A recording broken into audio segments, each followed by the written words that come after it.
Hello बच्चों, मैं स्मिता बिजलवान स्वागत करती हूँ आपका आईसीटी वर्चुअल क्लासरूम में। आशा करती हूँ आप सभी स्वस्थ होंगे और अच्छे से अपनी पढ़ाई कर रहे होंगे। बच्चों, आज हम पढ़ने जा रहे हैं क्लास 12 की केमिस्ट्री। क्लास 12 की केमिस्ट्री में हमारा चैप्टर चल रहा था केमिकल काइनेटिक्स। इसके हम कुछ टॉपिक जो है वो कवर कर चुके थे। बाकी आगे हम आज चैप्टर को कंटिन्यू करेंगे। तो चैप्टर को कंटिन्यू करने से पहले एक बार आप देख लीजिए कि कौन कौन से टॉपिक को हम पढ़ चुके हैं। तो पहले हमने इंट्रोडक्शन के बारे में पढ़ा था। रेट ऑफ अ रिएक्शन क्या होता है, टाइप्स ऑफ रिएक्शंस क्या क्या होती हैं, रेट ऑफ अ रिएक्शन क्या होता है, फिर रेट दो तरह के होते हैं, एवरेज और इंस्टेंटेनियस। दोनों में क्या डिफरेंस है, दोनों के क्या कैसे कैसे हम जो है ग्राफ बनाते हैं। और इससे रिलेटेड हमने एक क्वेश्चन भी किया था बच्चों। ठीक, इससे रिलेटेड हमने एक क्वेश्चन भी किया था। फिर नेक्स्ट टॉपिक हमारा चल रहा था rate of appearance and rate of disappearance. तो रेट ऑफ अपीयरेंस और डिसअपीयरेंस किसके लिए डिफाइन किया जाता है? अगर कोई रिएक्शन है तो उसमें हम क्या देखते हैं कि रिएक्टेंट पूरा कंज्यूम होकर के क्या बनाता है, प्रोडक्ट बनाता है। सिंपल। तो रिएक्टेंट क्या हो रहा है, कंज्यूम हो रहा है, यानी कि रिएक्टेंट जो अमाउंट है या कंसंट्रेशन है वो क्या हो रही है, धीरे धीरे गायब हो रही है, कम हो रही है या डिसअपेयर हो रही है। ठीक, और रिएक्टेंट की कंसंट्रेशन धीरे धीरे क्या हो रही है, बढ़ रही है। पहले रिएक्टेंट क्या था, मान लेते हैं रिएक्टेंट अगर 10 था तो प्रोडक्ट हमारा क्या था, 0 था। अब जब रिएक्टेंट धीरे धीरे कंज्यूम हो करके क्या बना रहा है, प्रोडक्ट बना रहा है, तो जब रिएक्शन खत्म हो जाएगी तो रिएक्टेंट क्या हो जाएगा, 0 हो जाएगा और प्रोडक्ट क्या हो जाएगा, 10 हो जाएगा। ठीक, यानी कि जो रेट ऑफ अपीयरेंस है, अपीयरेंस अपीयर होना है ना, यानी कि दिखना, वापस आना, ये किसके लिए डिफाइन होगा, प्रोडक्ट के लिए। और रेट ऑफ डिसअपीयरेंस, डिसअपीयर यानी कि गायब होना, जो क्या हो जा रहा है, पहले तो था लेकिन बाद में गायब हो जा रहा है, तो वो किसके लिए होगा, रेट ऑफ डिसअपीयरेंस जो होगा बच्चों वो रिएक्टेंट के लिए डिफाइन होगा। तो यही हमने पढ़ा था कि रिएक्टेंट के लिए रेट ऑफ डिसअपीयरेंस डिफाइन करते हैं हम, और प्रोडक्ट के लिए रेट ऑफ अपीयरेंस डिफाइन करते हैं। इनका क्या फॉर्मूला होता है ये हमने पढ़ लिया। चलिए, तो अब हम छोटे छोटे टॉपिक्स तो पढ़ चुके हैं। अब आ जाते हैं अपने मेन टॉपिक जो कि है रेट ऑफ रिएक्शन। अब जितने टॉपिक हम पढ़ चुके हैं बच्चों, रेट ऑफ रिएक्शन, अब जितने भी टॉपिक हम पढ़ चुके हैं वो हमारे सारे यहाँ पर काम आएंगे रेट ऑफ रिएक्शन को अच्छे से पढ़ने में। अभी तक तो हम रेट ऑफ रिएक्शन कैसे पढ़ रहे थे, रिएक्शन के हिसाब से पढ़ रहे थे। ठीक, तो अब हम इसकी जो मेन डेफिनेशन है वो यहाँ पर लिखेंगे।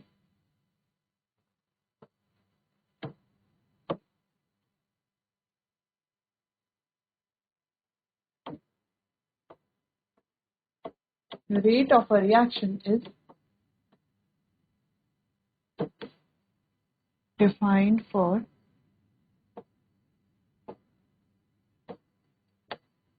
per mole of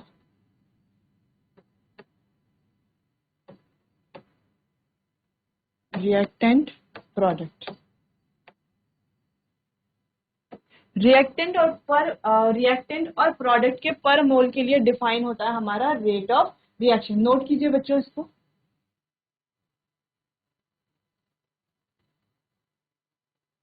चलिए, तो सिंपल सी एक रिएक्शन हम यहाँ पर लिखते हैं बच्चों। अगर हमने लिखा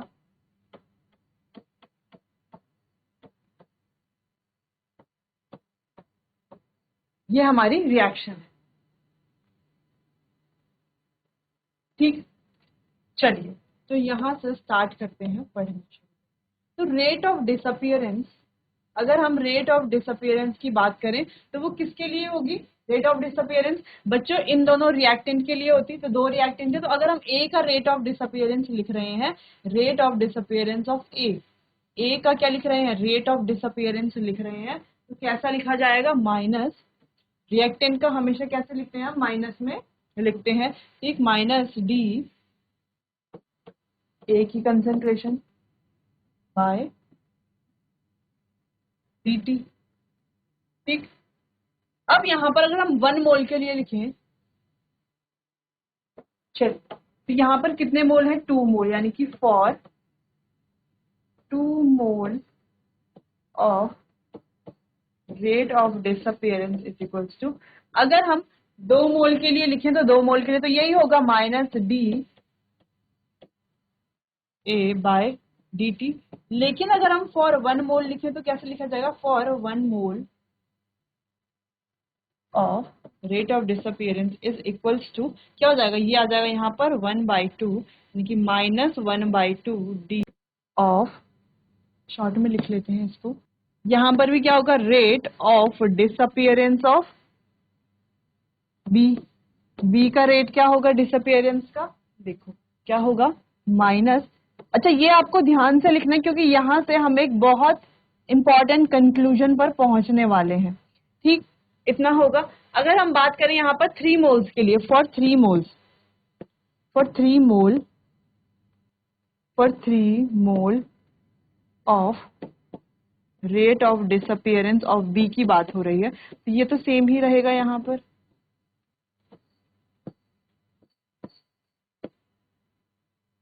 ऐसे ही तो लिखते थे हम इंस्टेंटेनियस रेट, ऐसे ही तो लिखते थे। फॉर 1 मोल, अब यहाँ पर 1 मोल की अगर हम बात करते हैं, for 1 mole of rate of disappearance of B is equals to, minus क्या हो जाएगा? 1/3, 1/3 D B by D T.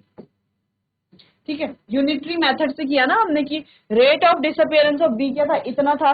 अब 3 मोल के लिए तो इतना है, 1 मोल के लिए कितना होगा? इतना होगा। यूनिटरी मेथड जो हमने किसमें पढ़ा था बच्चों?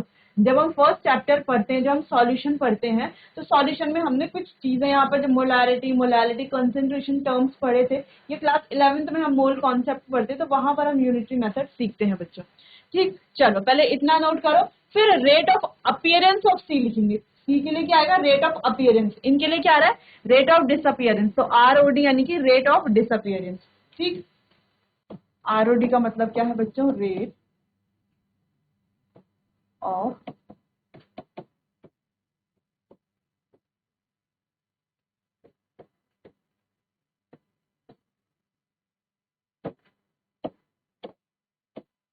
ठीक है, रेट ऑफ डिसअपियरेंस। चलो, तो पहले इतना आप नोट कर लीजिए, फिर आगे बढ़ते हैं।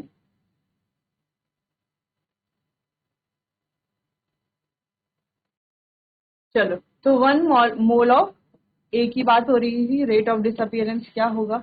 1 mole of A rate of disappearance क्या होगा? वैसे यहाँ पर 1 mole of B rate of disappearance is 1 mole of B rate of disappearance is. ठीक, चलो अब बात करते हैं 4C की, जो कि क्या हमारा? Rate of appearance. Rate of appearance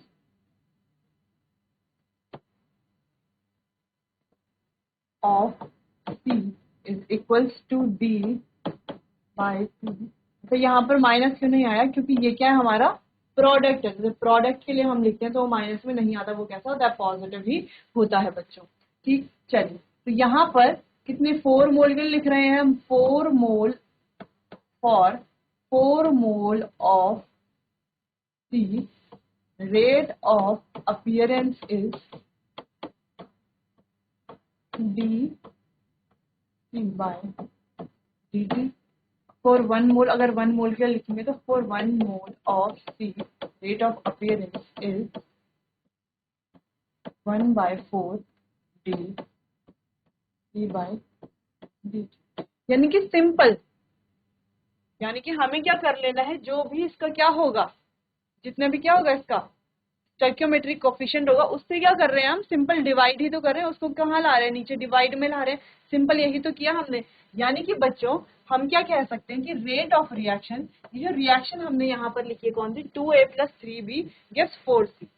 तो इसके लिए अगर हमें रेट ऑफ रिएक्शन लिखना है तो हम क्या लिख सकते हैं? हम लिख सकते हैं -1/2 DA by dt is equals to -1/3 dB by dt is equals to plus 1/4 d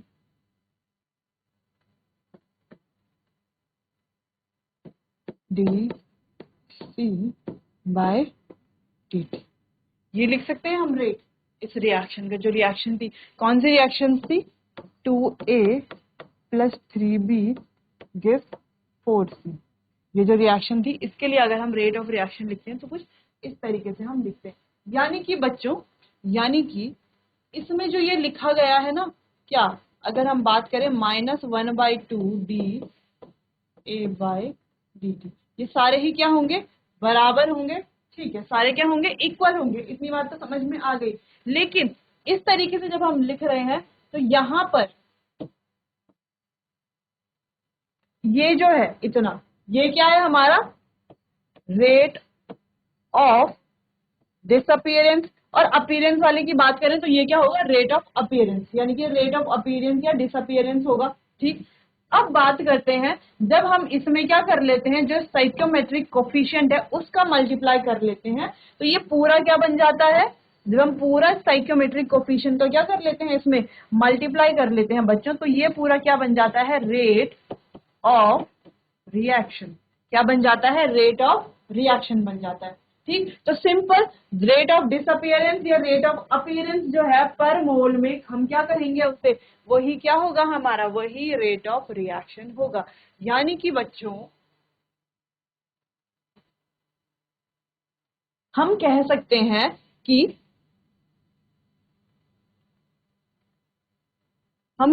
हैं कि रेट ऑफ अपीयरेंस या rate of disappearance per unit mole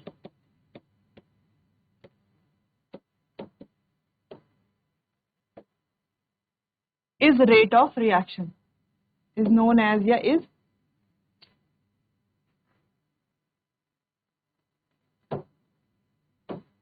unit mole is called rate of reaction। तो रेट ऑफ रिएक्शन के कई definitions हमने देख लिए हैं। तो रेट ऑफ रिएक्शन के कई सारे डेफिनेशन हमने देख लिए, तो ये भी उनमें से एक है। जैसे कि पीछे भी हमने एक डेफिनेशन देखी थी, तो rate of appearance, rate of disappearance per unit mole is called rate of reaction. ठीक है, तो इस रिएक्शन के लिए हमने क्या देखा, ये क्या आया हमारा, रेट ऑफ रिएक्शन आया। और रेट ऑफ रिएक्शन में आपको कैसे पता चलेगा, जैसे कि ये क्या है, रेट ऑफ डिसअपियरेंस। अगर हम इसकी बात करें, ये +1/4 dC/dt। ठीक है, तो इसमें बच्चों ये वाला जो पूरा पार्ट है ये क्या है हमारा, रेट ऑफ अपीयरेंस। क्या है, रेट ऑफ अपीयरेंस। और जैसे कि हमने कहा कि ये पूरा मिल करके जब हम इसमें साइकोमेट्रिक कोफिशिएंट का मल्टीप्लाई करते हैं, साइकोमेट्रिक कोफिशिएंट सबको पता है, इसके ये होते हैं, जैसे ए का साइकोमेट्रिक कोफिशिएंट, इसका साइकोमेट्रिक कोफिशिएंट, इसका साइकोमेट्रिक कोफिशिएंट। ठीक, चलिए, तो ये होता है हमारा रेट ऑफ रिएक्शन, पूरा टोटल मिला करके बनता है रेट ऑफ रिएक्शन। तो कोई कंफ्यूजन तो नहीं, रेट ऑफ अपीयरेंस में, रेट ऑफ डिसअपियरेंस में और रेट ऑफ रिएक्शन में। ठीक, चलिए, तो इतना आपको नोट कर लेना है बच्चों, ये आप नोट कर लीजिए, फिर आगे बढ़ते हैं, थोड़ा और क्लियर करते हैं।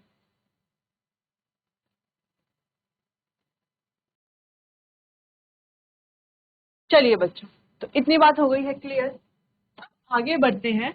अगर आपको एक रिएक्शन दे दी जाए, रिएक्शन है N1A + N2B give N3C + N4D, और आपको कहा जाए कि इसमें क्या लिखनी है, आपको डिफरेंशियल रेट एक्सप्रेशन लिखना है।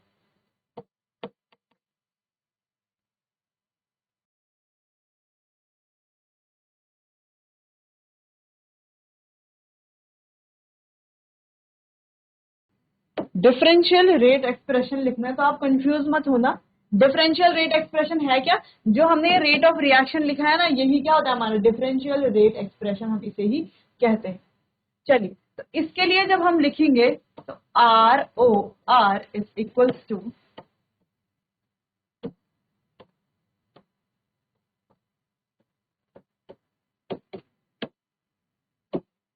चलिए बच्चों, तो कैसा लिखा जाएगा, हमें क्या करना है, इनके जो भी कंसंट्रेशन है जो हम dC/dt में लिखते हैं वो लिखना है, और मल्टीप्लाई और डिवाइड कर लेना है इसके स्टोइकियोमेट्रिक कोफिशिएंट से। कैसे, चलिए, तो 1 बाय, इसका ये हमारे रिएक्टेंट है बच्चों, और ये हमारे क्या है प्रोडक्ट है। ये क्या है? रिएक्टेंट है। ये क्या है? प्रोडक्ट है। तो रिएक्टेंट के लिए हमेशा कैसे आएगा? नेगेटिव, और प्रोडक्ट के लिए हमेशा पॉजिटिव। ठीक, ये हमें ध्यान रखना है। तो रिएक्टेंट को कैसे लिखेंगे? -1/N1। इसका स्टोइकियोमेट्रिक कोएफिशिएंट है N1, इसका N2, इसका N3, इसका N4। ठीक, तो 1/N1 d A/dt is equals to, हमने कहा था ये सारे क्या होते हैं? इक्वल होते हैं। 1/-1/N2 d d/dt is equals to +1/N3 d c/dt. Next is equals to +1/N4 d d/dt.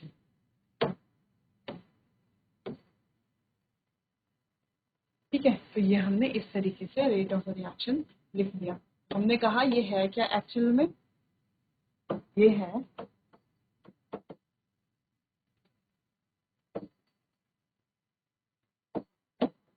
Differential rate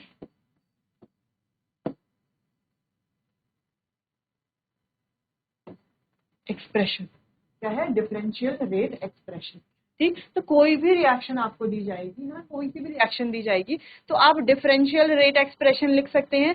अब डिफरेंशियल रेट एक्सप्रेशन लिखने से आपको फायदा क्या होगा? मेन बात तो ये है। तो फायदा ये होगा, आप किसी भी रिएक्शन का रेट निकाल सकते हैं, रेट ऑफ डिसअपीयरेंस निकाल सकते हैं, रेट ऑफ अपीयरेंस निकाल सकते हैं। और अगर आपको एक का रेट पता है तो आप बाकियों से उनका रेट भी क्या कर सकते हो? कंपेयर कर सकते हो। तो 3-4 चीजें आप यहाँ से निकाल सकते हो। क्या क्या फाइंड कर सकते हो? रेट ऑफ रिएक्शन फाइंड कर सकते हो, रेट ऑफ अपीयरेंस फाइंड कर सकते हो, रेट ऑफ डिसअपीयरेंस फाइंड कर सकते हो, और कंपैरिजन कर सकते हो। इसके अलावा बहुत सारी चीजें आप यहाँ से फाइंड कर सकते हो। ठीक, तो रेट ऑफ रिएक्शन, ये डिफरेंशियल रेट एक्सप्रेशन लिखना आपको आना चाहिए। बस ध्यान ये रखना है, बाकी तो ये सारा इजी है।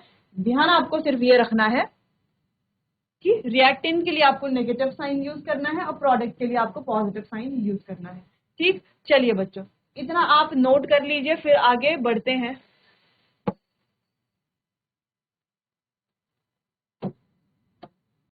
चलिए, तो अब इससे रिलेटेड एक क्वेश्चन किया है। अब क्वेश्चन क्या है?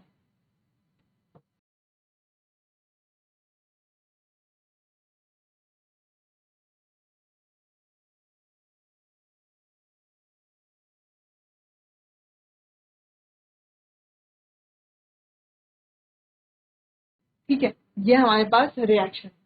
अब कंसर्न यहां पर हो क्या रहा है कि concentration of ammonia changes from 0.2 m to 0.02 m। ठीक है, इन 3 मिनट्स, यानी कि 3 मिनट में जो अमोनिया की कंसंट्रेशन है वो क्या हो रही है? चेंज हो रही है। तो हमें यहाँ पर फाइंड क्या करना है? कैलकुलेट क्या करना है? कैलकुलेट 3 चीजें हमें यहाँ पर कैलकुलेट करना है। पहला है रेट ऑफ रिएक्शन, दूसरा है rate of disappearance of O2। O2 disappear हो रहा होगा, या डिसअपियरेंस क्यों लिखा हुआ है? क्योंकि O2 क्या है यहाँ पर? हमारा रिएक्टेंट है। ठीक, इसीलिए रेट ऑफ डिसअपियरेंस। बात करते हैं रेट ऑफ अपीयरेंस भी फाइंड कर लेते हैं। तो रेट ऑफ अपीयरेंस हम किसका फाइंड कर सकते हैं? प्रोडक्ट का फाइंड कर सकते हैं। तो आप कीजिए NO का, rate of appearance of NO, और H2O का भी कर दीजिए, एंड H2O। तो क्या करना है आपको? पहले डिफरेंशियल रेट एक्सप्रेशन लिखना है, देखना है क्या क्या आपको गिवन है। इसकी मदद से रेट ऑफ रिएक्शन आप इजीली निकाल लोगे। जब रेट ऑफ रिएक्शन निकल जाएगी तो उससे कंपेयर करके आप rate of disappearance, rate of appearance, सारी चीजें फाइंड कर सकते हैं। तो ये है आपका क्वेश्चन बच्चों। तो आप इससे पहले खुद से एक बार अटेम्प्ट कीजिए, खुद से एक बार ट्राई कीजिए, और डिफरेंशियल रेट एक्सप्रेशन तो खुद से एक बार लिख ही लीजिए, फिर आगे हम इसको सॉल्व कराते हैं।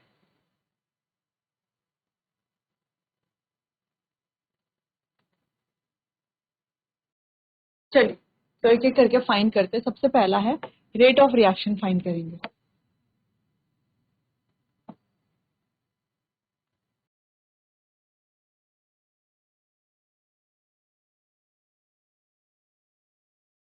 इसका डिफरेंशियल रेट एक्सप्रेशन लिखेंगे तो कैसा लिखा जाएगा, -1/4 डी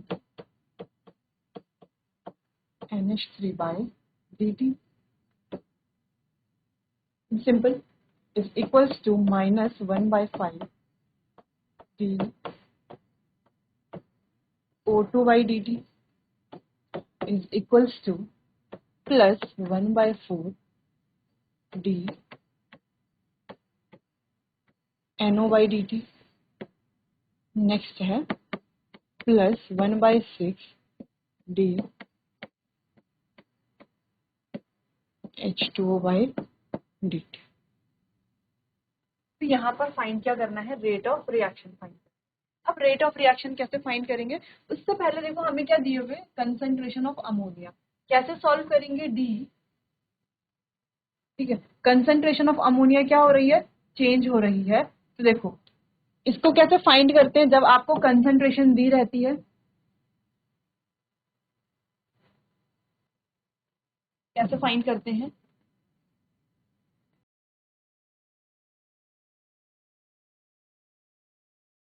अब कंसंट्रेशन C2 माइनस C1 करते हैं, है ना। C2 कौन सा, ये C2 है, ये C1 है ना। ये तो C1 है, कंसंट्रेशन पहले इतनी थी, फिर कंसंट्रेशन इतनी हो गई, तो C2 माइनस C1 करते हैं तो ये हो गया 0.02 माइनस 0.2। ठीक है, यहाँ पे माइनस का साइन तो है ही पहले से। अपॉन टाइम क्या है, 3 मिनट्स। टाइम क्या है, 3 मिनट्स।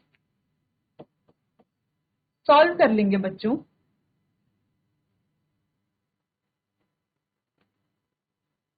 तो ये आ जाएगा 0 पॉइंट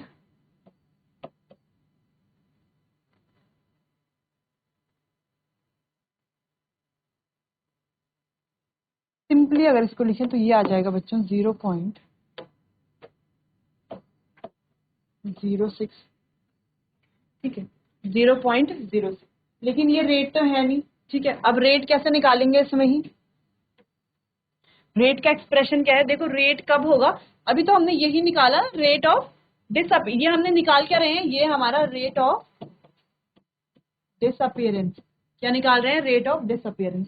अब रेट ऑफ रिएक्शन कैसे निकालेंगे, rate of reaction is equals to जो भी डिसअपियरेंस का रेट है 0.06 इंटू जो भी इसका स्टोइकियोमेट्रिक कोफिशिएंट है कितना है 1/4।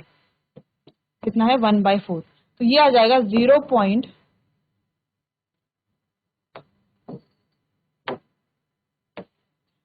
2 जा 4 2 3 जा 6, ये आ गया हमारा 0.015 रेट ऑफ रिएक्शन।